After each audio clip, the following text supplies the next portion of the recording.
Je suis Cristian. Je suis Mariana Rosas Villaseñor. Je suis Emiliano Gamboa et ici c'est le vidéo pour le pastel tout de français du défi 5, nos règles villes. Hola, mi nombre es Luis Roberto Aldaco Casas. Bonjour, je m'appelle Luis Roberto Aldaco Casas. Bonjour Luis Roberto, les deux questions sont 1. Quelle est votre opinion sur l'utilisation abusive de l'eau et de la manque qu'il y a et aura dans le monde? Allez, la mauvaise utilisation de l'eau actuellement beaucoup de personnes ne le savent pas, mais est grâce à la mauvaise utilisation des industries dérivées de la globalisation et sa présence dans les différents pays. Alors, nous devions faire une étude plus vaste sur les choses qui vraiment affectent, parce que selon différentes études scientifiques, seulement les 12% de la pollution vient de les personnes, l'autre vient du commerce. Et la mauvaise utilisation dans le futur, dans mon opinion, si ce n'est pas efficace, il y aura des guerres alimentaires, des crises sanitaires et en général tous les scénarios qu'on peut imaginer vont être réels. Ces ressources sont vitaux pour notre développement et immunité et l'existence des humains dans le monde.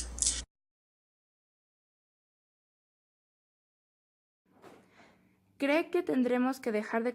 Pensez-vous que nous devrons arrêter de consommer de la viande pour cesser de dépenser les ressources que nous restent ou que nous devons trouver un moyen de produire des aliments sans avoir à dépenser autant de ressources? Je crois que nous ne pouvons pas arrêter de produire de la nourriture. Je pense que c'est le seul aliment que nous ne pouvons pas arrêter de produire. Mais nous le faisons de manière responsable, de manière durable, de manière intégrale, dans la production de viande et d'aliments, de légumes ou d'autres types d'aliments qui se complètent et nous permettent tous les deux de survivre.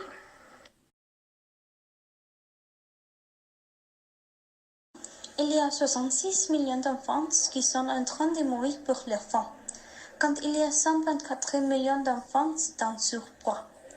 Que pensez-vous sur que la moitié des enfants n'ont pas la nourriture nécessaire pour vivre?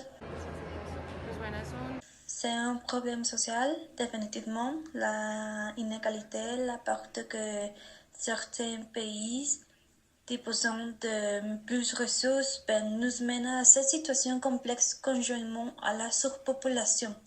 Le fait que nous sommes beaucoup, ça nous doit enseigner à distribuer mieux, car nous sommes mauvais distribués, c'est ce que je pense. Pensez-vous qu'on peut utiliser la cité pour produire la nourriture dans l'avenir? Pensez-vous que ça peut être possible, ou est-ce que vous pensez que les cités sont trop contaminées? Non, si on peut saisir, car une cité peut changer aussi son mode de vie, mais nous avons besoin d'une conscientisation à niveau de la cité. Et cela est très formulé, et c'est comme une petite graine qui doit croître. C'est pas seulement qui ont dit nous serons super conscients et nous dégager. Non. Ce ne va pas se produire comme ça, mais c'est possible. Si nous pouvons réduire la pollution, on aussi peut saisir les espaces qui peuvent nous donner l'opportunité pour produire la nourriture, on peut générer plus de travail, on peut saisir à toutes les personnes d'une société, pas seulement à quelques-uns, et ça c'est autre question. Aujourd'hui, nous sommes beaucoup. Il y a presque 7,5 millions d'habitants dans cette planète. Et si maintenant il y a tant de personnes sans ressources essentielles, sans nourriture, qu'est-ce qui nous attend dans l'avenir, où nous serons presque 9 millions d'habitants?